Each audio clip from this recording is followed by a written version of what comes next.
Namaskar and welcome to this lecture in concrete engineering and technology.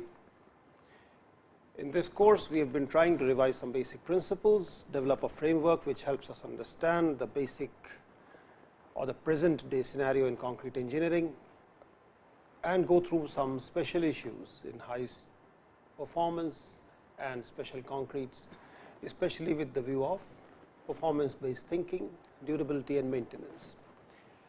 Now, in this connection, we have tried to divide our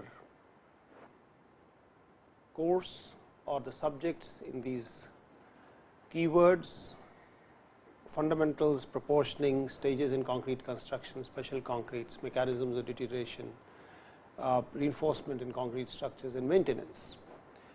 Now, as far as maintenance of concrete structures is concerned, that is what we are talking about now, and we have said that we will try to divide this discussion into three parts: non-destructive testing, evaluation which is based on non-destructive testing, and a comprehensive plan for maintenance. Now, let us start a discussion on non-destructive testing of reinforced concrete structures.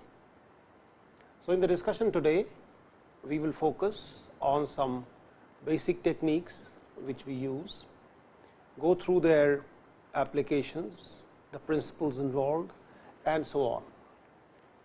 Now, first of all, we must understand as to why we are carrying out the non-destructive testing in any concrete structure. One of the prime reasons we carry this exercise out is to estimate the strength of concrete. We must remember that the strength of concrete in a structure is not the same as that of the cubes which we use as a measure of quality control. The cubes are taken, cured in water for 28 days most of the time, and then tested. Now, neither the placing conditions nor the curing conditions of the cubes is the same as the conditions in which the concrete is exposed in the actual structure. It stands to reason, therefore, that we make efforts to get an estimate of the actual strength of concrete in a structure. This strength may be higher or lower than the cube strength. The cube strength is a measure of the quality control itself, whereas though it represents the strength of the concrete in the actual structure, it is not really the same thing. We have seen so many reasons because of which cracks may develop in a concrete structure. There may be flexural cracks which are expected, for example, in a reinforced concrete beam or sometimes a slab. There may be cracks on account of shrinkage and other reasons in concrete. We have also seen the situation where cracks can be formed along the reinforcing bars in the case of reinforced concrete. In the case of reinforcement corrosion, we have seen evidence of cracking on account of alkali aggregate reaction and so on. So, basically there could be a need or a reason to try to ascertain through non-destructive testing the extent of cracking in concrete. There is a possibility that there can be a void behind a concrete structure. There is a possibility that the concrete structure may have some delamination or a void behind the concrete surface. If we look at a concrete structure and we have placed concrete like this, if this side is concrete, it is likely that sometimes, for whatever reason, lack of compaction, having some difficulties in placing the concrete and so on, this void may remain within the concrete surface or within the concrete main body. It will not be apparent on the surface because the surface appears to be integral, but we are interested to know if such a delamination or a void exists below the surface of concrete. we could be interested in finding out what is the thickness of a concrete layer. I can give you two examples where this is something of importance to an engineer. For example, in a tunnel lining, if this is the face of the tunnel which we have excavated, and we have shotcreted concrete like this, it is not necessary that this thickness of the concrete layer is actually uniform throughout the tunnel surface. There may be possibilities that due to some irregularities here, the thickness may be smaller or larger, and we would be interested to know through non-destructive methods as to what is the actual thickness of the concrete in that layer. Another example is in the case of foundations, where we would like to know what is the thickness of this concrete block or concrete layer which is lying below the surface of the earth. So, we are interested to find out this thickness. There are different methods which are available, and we could be talking about those. We could be interested in finding out the permeability of concrete. Permeability is related to strength because it is related to porosity, and porosity is related to the strength, but there are circumstances, there are possibilities, there are cases when we are interested to measure the permeability of concrete per se, either quantitatively as an absolute measure or compare the permeabilities of two concretes. We could be interested in finding out the corrosion of reinforcement in concrete. Now, as far as corrosion is concerned, we have seen the mechanism, we have seen the implications, and now we could be interested to find out whether or not corrosion is taking place in the concrete structure, or we could be interested to find out if corrosion is occurring, then what is the rate of the instantaneous corrosion in the concrete structure. We could be interested to find out carbonation or chloride penetration in concrete, because this is something which is related to corrosion. Even if corrosion is not taking place, we may like to know what is the extent of carbonation, we may like to know what is the extent of chloride penetration, and we have seen the importance of these parameters when we were talking of chloride induced corrosion or carbonation induced corrosion in concrete structures. We could be interested to find out the damage on account of alkali aggregate reaction in concrete.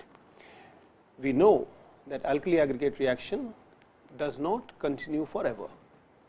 There is an ultimate level beyond which the reaction really ceases, and therefore, one may be interested to know if in a structure which is afflicted with alkali aggregate reaction, the extent of deterioration which is observed, is it really the ultimate level, or there is a potential for the alkali aggregate reaction to continue further.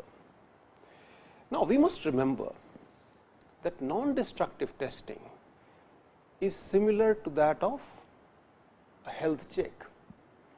Much like we go to a doctor and try to ascertain how healthy the different parts of our body, whether it is the kidneys or the liver or the heart, how healthy these parts are, and there are tests by which their health can be determined, the performance of these parts can be determined, whether they are performing the way they are supposed to.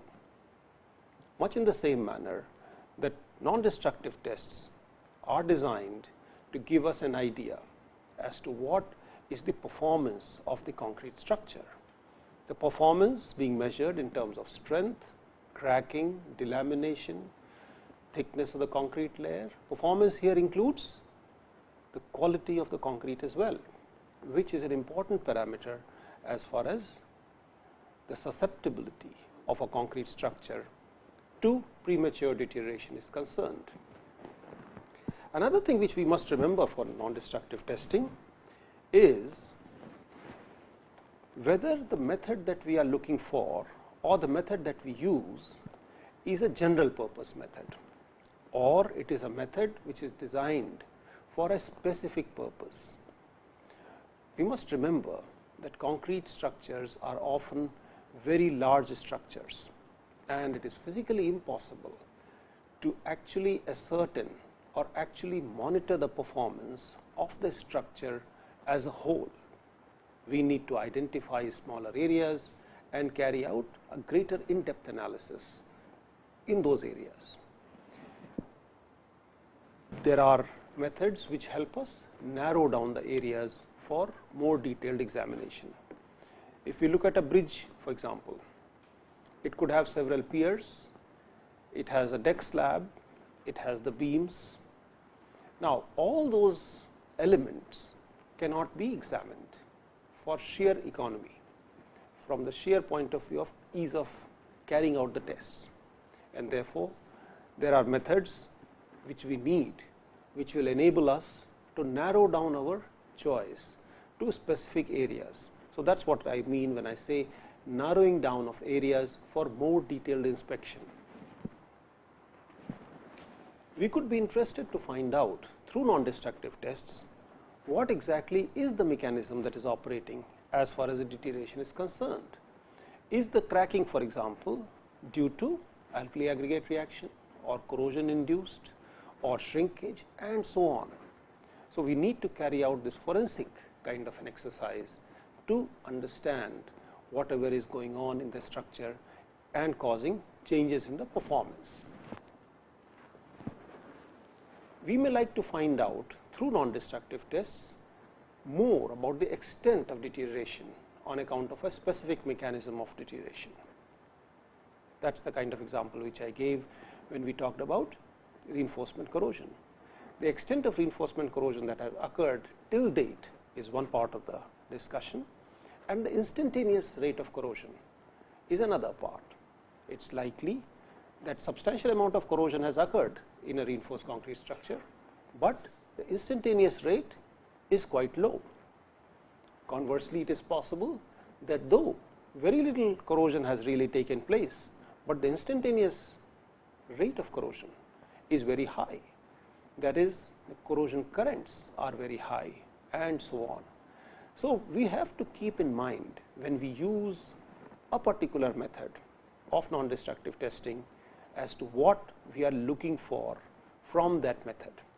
Most methods will give us a value, they will give us a parameter, but it is up to us to interpret those results not necessarily only from the point of view of that particular result, but also look at it comprehensively in conjunction with the results from other tests. Now, coming to the methods that are available to us as far as non-destructive testing of concrete is concerned, there are traditional methods. The Schmidt rebound hammer, the ultrasonic pulse velocity are two of those which help us determine the or estimate the strength of concrete. As far as reinforcement corrosion is concerned, natural half cell potential measurements are a standard method once again. As far as other in situ examinations are concerned, we could be looking at surface cracks, delaminations, chain drag and so on. And as far as recent developments are concerned in this field, we have infrared thermography, image processing, acoustic emission, radars, electromagnetic methods, impact echo, and in situ permeability determination as some of the methods which have been used, and their use in the field varies depending on the extent of facilities available, the funds available and so on. So, in this discussion from this point onwards, we will look at some of these methods and understand the principles underlying them and the results that we get. The first thing that we want to talk about, let us say, is the Schmidt rebound hammer. Now, this picture here shows the Schmidt hammer, which is very commonly available for non-destructive testing and estimation of concrete strength. This here is the same Schmidt hammer, except that now we have devices such as this, which enable us to actually data log the numbers that we get.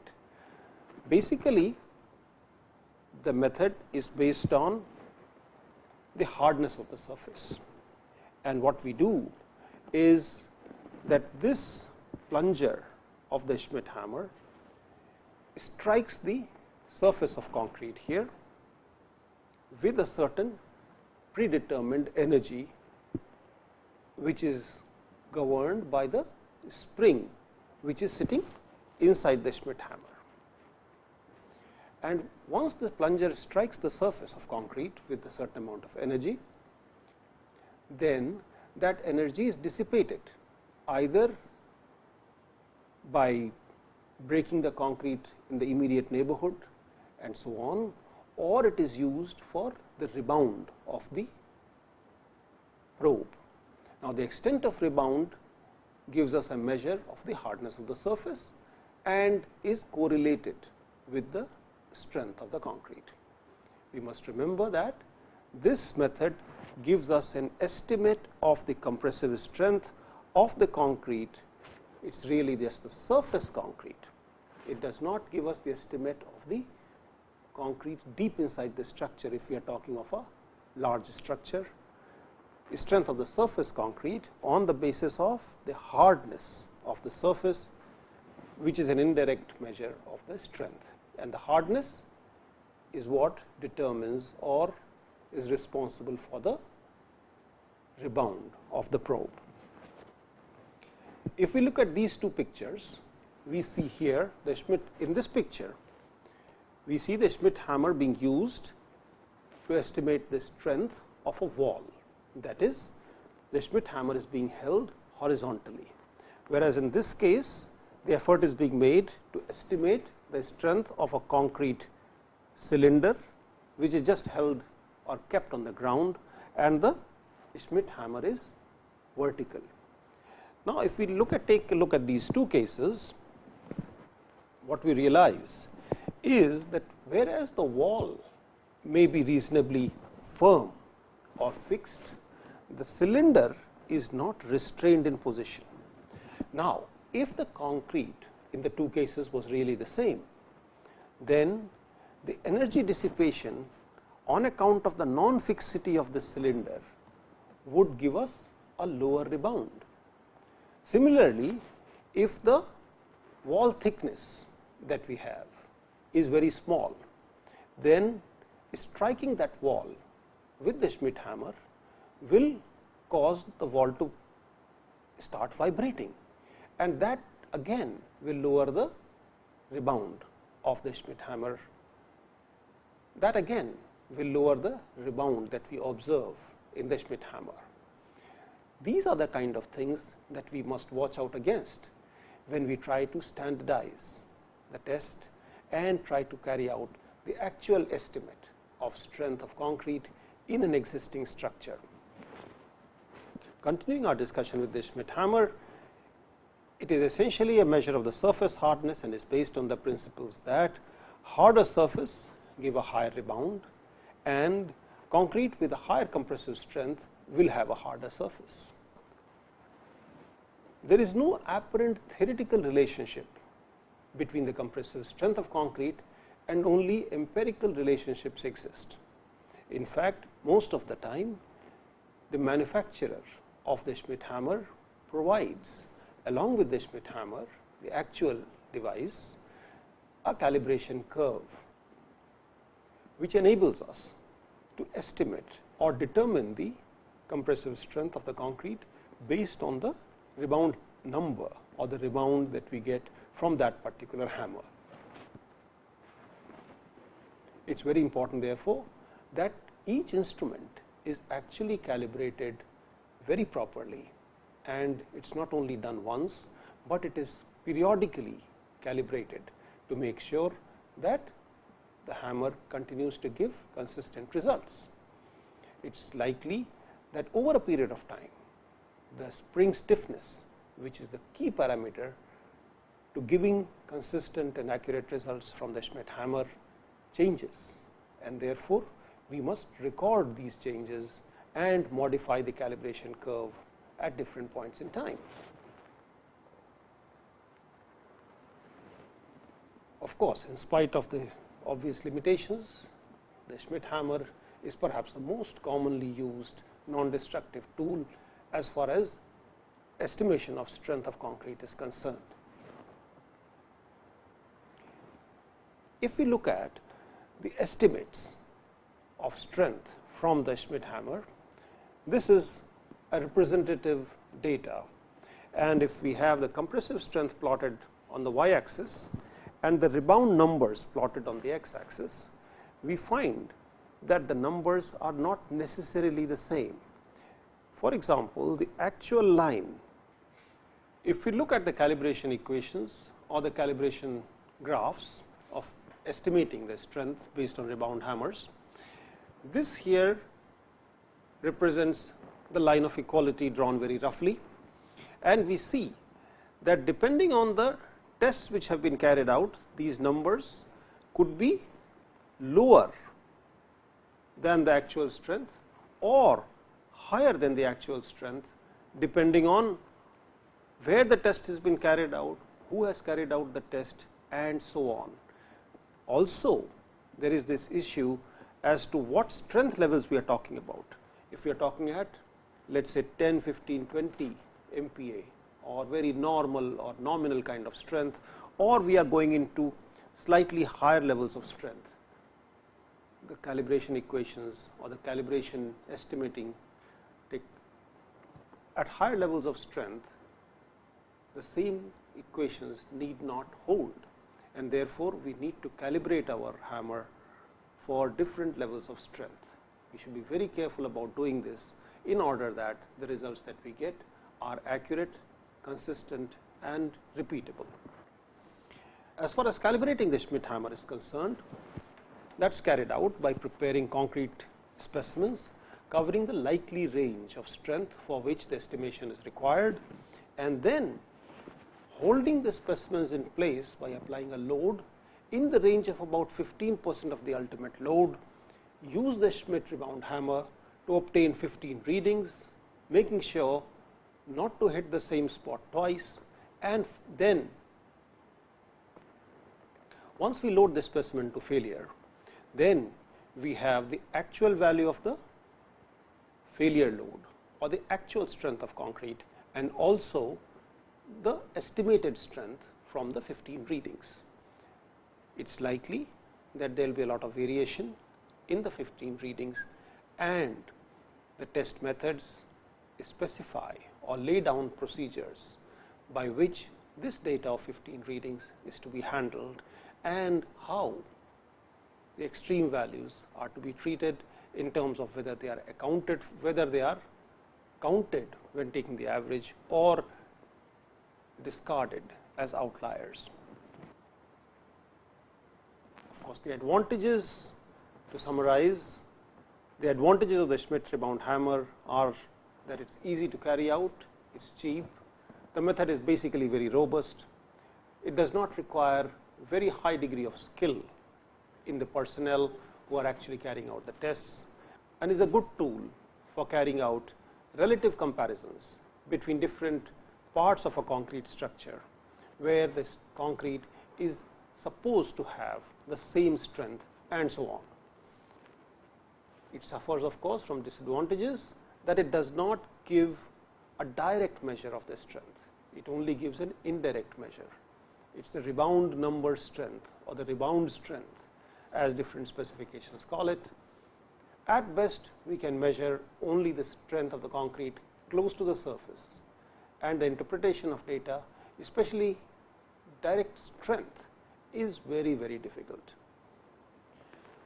Now, this brings me to a close of the discussion on the Schmidt hammer, and let us try to now work on another method which is commonly used, that is the ultrasonic velocity method.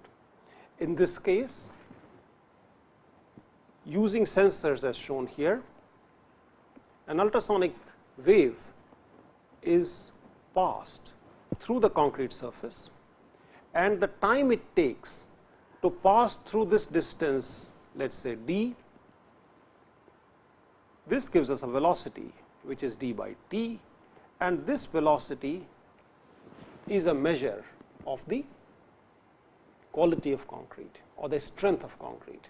Now, in this case we should remember that strength of the concrete, in this case we should remember that the strength of the concrete is also related to the modulus of elasticity of the concrete, and this modulus of elasticity of the concrete is very much related to the velocity of the ultrasonic pulse velocity, is very much related to the velocity of an ultrasonic pulse which traverses the concrete or traverses this medium, that is concrete. Now, this method, as can be seen now, gives an estimate of the compressive strength of concrete on the basis of the recorded ultrasonic pulse velocity, and of course, the method suffers from the drawback that presence of reinforcement within the bar, the presence of reinforcement bars within the concrete, which is very likely in the case of reinforced concrete structures. In fact, most concrete structures is likely to affect the passage of these waves, and that should be accounted for when we estimate the velocity or interpret the results based on the velocity. Further, the direct measurement or a direct measurement of pulse velocity the way it is shown here may not always be possible, because both the surfaces of concrete may not really be accessible to us. Only in certain very limited cases both sides of the concrete surface or a concrete structure are equally accessible to us, and therefore, what we need to make do is with not necessarily what is called direct method, but indirect methods, as we shall see. Here is what is the indirect method. What we saw was a direct method where the transducers which sent in the wave as well as a transducer which received the wave were opposite each other. Now, in this case, what is written as surface, both these transducers are on the same side of the concrete structure, and the wave is really just passing through this distance, not necessarily in the same way as it was passing through this distance. Similarly, in the case of a column, for example, it may be possible that we can put or we need to put sensors on two adjacent faces of a concrete structure, and then the distance involved is something like this. These are the kind of things which we need to account for when we are talking in terms of interpretation of data based on the ultrasonic pulse velocity measurements. This set of pictures here shows how the presence of reinforcing bars can interfere with the UPV measurement or the ultrasonic pulse velocity measurements. In this case, the reinforcing bar is parallel to the direction in which the ultrasonic pulse wave or the ultrasonic pulse is moving. In this case, however, the reinforcement is arranged in a manner that it is perpendicular, and there are multiple reinforcing bars in the path of the ultrasonic pulse. These things we really need to account for when we are talking of evaluating the results or interpreting the results based on ultrasonic pulse measure, based on ultrasonic pulse velocity measurements. This here is a standard equipment which is often available and sometimes used. These are the sensors which are fixed at the different or two ends of the concrete, and this device here is what gives us the measurement, or which helps us measure either the time of traverse for the pulse or the velocity directly if the distance has already been fed in. This system does not have any mechanism as of now, so far, to account for the presence of reinforcement and so on in the path of the wave. that part has to be taken into account at a later stage when we are trying to correct the raw data for interpretation. Now, let us come to some other methods. Still continuing with the basic objective of determining the or estimating the strength of concrete in situ or in an actual structure. Now, this method, which is the pull out method, requires that an insert is placed within the concrete, and at a given point in time, after this concrete here has hardened, we have a mechanism by which we try to pull this insert out. Now, as we try to pull the insert out, it will induce a failure which is shown here along this cone as here.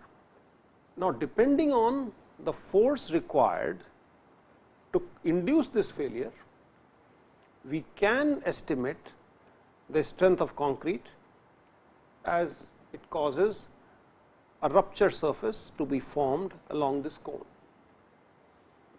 This method is more amenable to analytical treatment, where we try to figure out what really is happening as far as the concrete is concerned when it is under the action of these forces and at the time it fails. So, we are really measuring the tensile fracture along the tensile fracture plane, the stress at which the concrete has failed. This, of course, is not a truly non-destructive method. It is semi-destructive to estimate the concrete compressive strength. What it requires is pre-embedded probes, and of course, once the reinforcement is present in the concrete, then that will interfere with the test. Once we take these things into account, then of course, we can use the pull out method to actually determine the strength of concrete in situ. This is a very good method, provided we can take care of pre-embedded probes. That is, we have planned for a certain testing protocol. The method is very useful to actually determine the strength of concrete at a given point in time, which may be required, for example, for deshuttering, removal of formwork, transfer of pre-stress, and so on.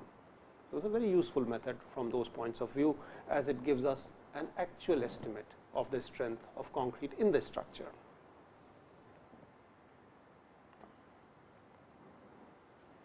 This here is another method which is slightly different and is called the pull-off method.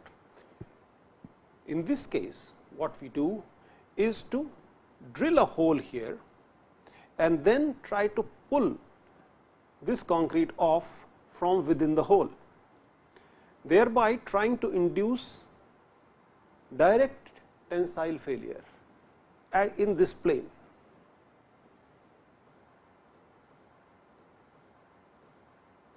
This is accomplished by gluing a plate to the surface and trying to pull the plate off, assuming that the plate and the concrete surface are properly bonded. Now, once that is accomplished, we induce direct tensile failure in a plane which is shown here, and we can get a direct measure of the tensile strength. In this case, again, we are not getting compressive strength that we get from the cubes normally tested, but we get a measure of the tensile strength, which again is related to the compressive strength. Continuing with the discussion once again, there is the break off method. Now, in this case, what is done is that after the hole has been drilled, instead of trying to pull the concrete off and inducing a tensile failure in this portion, what we try to do is to apply a horizontal force here, the way it is shown in this diagram here. The way this method works, if we look at a diagram which shows this test, what happens is that we have this concrete core or a part of a concrete which has been isolated from the main concrete here. And if we apply a force here, this amounts to this part of the concrete block behaving as a cantilever and breaking off at this surface, and that is really a flexural failure of the concrete block as shown here. It is a flexural fracture plane induced, and instead of the, in this method what we do is get a flexure fracture plane and not a tensile fracture plane as we got in the pull-off method. This too is a semi-destructive method to estimate the concrete compressive strength, and then what we need to do is to estimate the compressive strength from the flexural strength that we get from this test. Now, if we look at some of the correlations which are available, we see that the compressive strength and tensile strength are indeed related to each other in a certain manner. This here is compressive strength and this is tensile strength. Of course, the units are in kgs per centimeter square and we need to convert them to the SI units, but the principle is very clear that once we have these values and this kind of a correlation, we look at it two ways. One is that yes, if we are able to get an estimate of the tensile strength, we will be able to get an estimate of the compressive strength. That is point number one. The second point is, depending on the accuracy of this calibration curve, we may get values which are ranging, for example, in this case from this point to this point. Now, if we look at the correlation between tensile strength and flexural strength, this is the line of equality.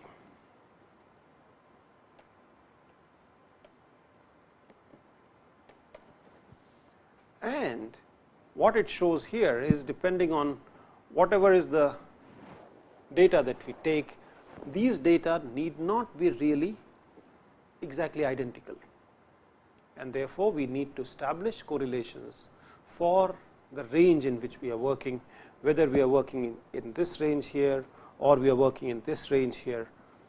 The relationships could be different, and once we have these relationships with us, then of course, it is not so difficult to have a calibration curve which helps us estimate the actual compressive strength of concrete based on the tensile strength or the flexural strength that we measure or determine using the pull-out test or the pull-off test or the break-off test.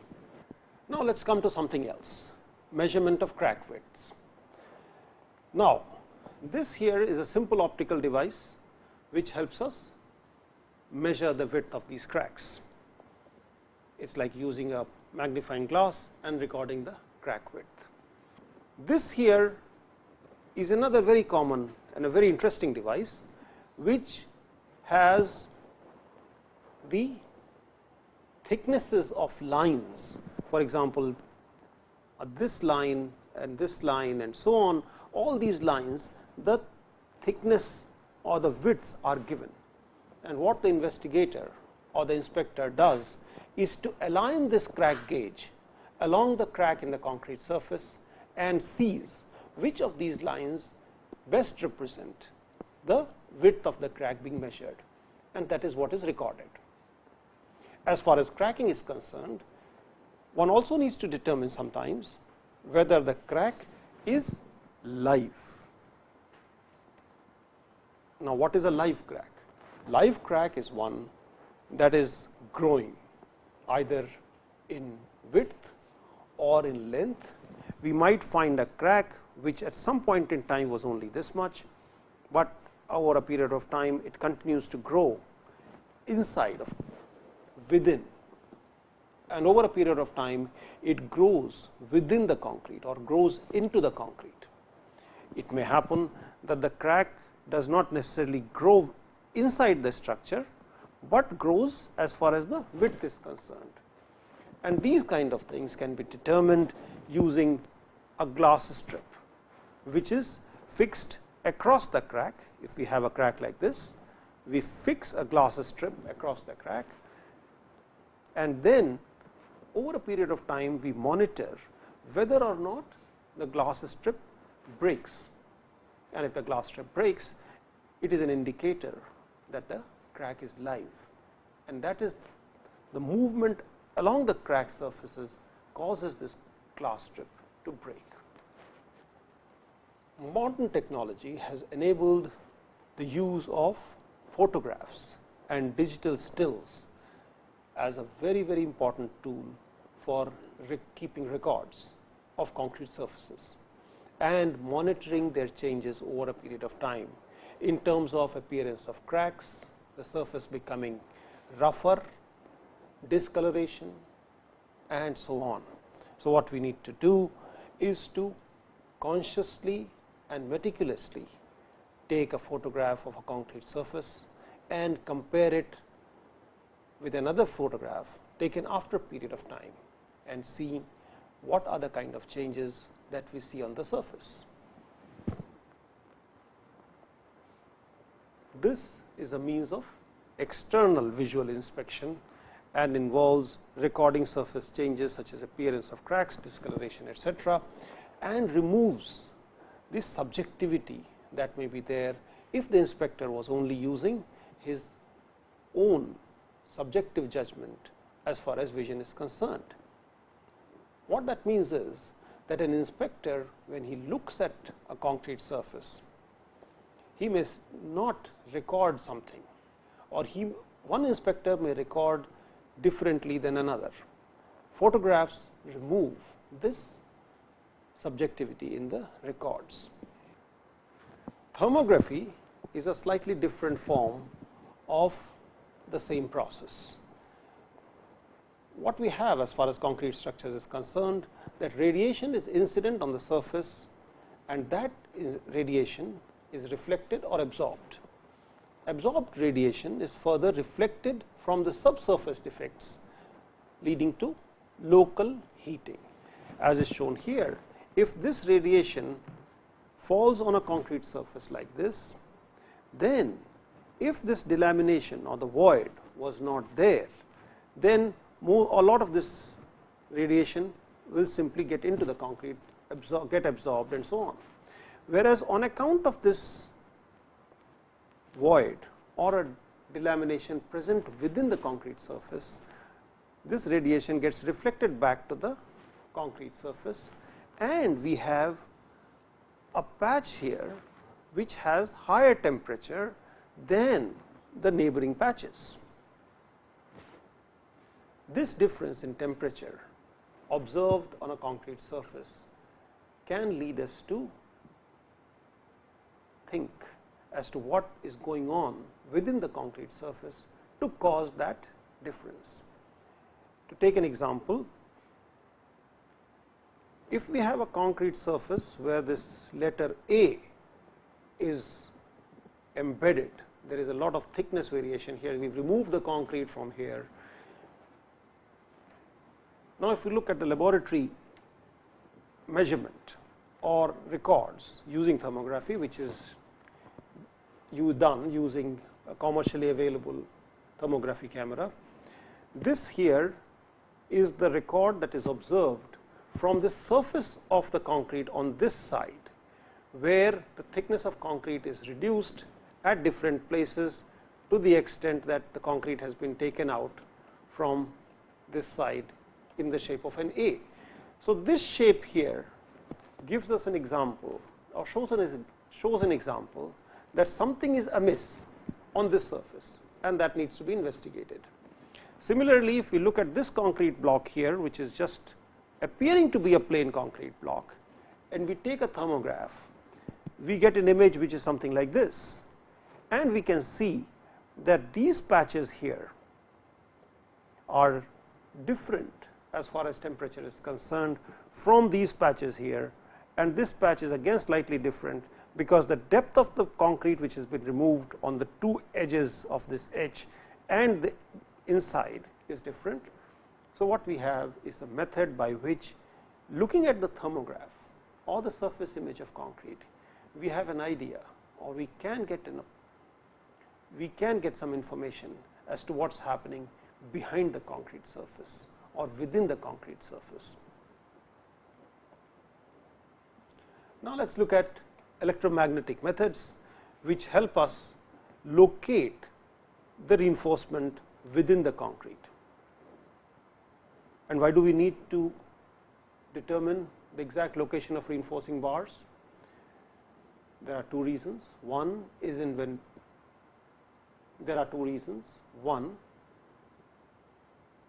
when we are trying to test the reinforcing bars themselves for corrosion and so on. We need to know their exact location. And the second is when we are trying to take cores out of a concrete structure, then we would not like to damage the reinforcement and take the core from areas avoiding the reinforcing bars. How this method works is that there is an electromagnetic sensor, there is an induced current involved, and in portions where the probe passes directly over the reinforcing bar, the response is different compared to cases when the underlying surface is steel free. This here is a commercially available device for the same purpose, and we can see that we can make an effort to locate the reinforcement in the concrete structure using this handheld device. This here shows the portable equipment for drawing cores for concrete, and cores are a very, very useful tool as far as getting information about the exact nature of concrete in terms of its composition, in terms of its strength, in terms of deterioration and so on, except that it is a destructive test to some extent. It involves removal of the concrete core from the concrete structure, and that may not be always so easily allowed. When taking a core, we should make sure that the damage to the reinforcement in the structure is avoided to the extent possible, and for that purpose we need to have a layout of the reinforcement in the concrete structure. There are different devices such as the one shown here, which are available for drawing cores from a concrete structure, either from a horizontal position or from a vertical position. Now, continuing a little bit more into more specialized tests. This are pictures from a study where carbonation was being studied for different concretes, and we can see that the depth of carbonation in the different specimens is different and is measured by way of the clear thickness of the concrete, that is the non-colored part. The cleared portion actually shows the carbonated part. The colored portion shows the non-carbonated part, because it is in the colored portion that we still have a lot of calcium hydroxide available, and this calcium hydroxide turns the phenolphthalein pink. In these portions which are on the outside, there is less or no calcium oxide, and therefore, we have phenolphthalein in its original color, that is more or less white or colorless. So, this is a picture showing how the carbonation depth of a structure can be measured using a phenolphthalein solution. We take a core and then try to estimate or determine the carbonation thickness, which can be part of an inspection procedure for carbonation induced reinforcement corrosion and the structures susceptible to that. Now, this is a picture of how the reinforcement corrosion itself is monitored from the point of view of reinforcement corrosion. We have natural potential measurement as a very standard method of carrying out this test. It consists of a voltmeter connected to the rebar at the one side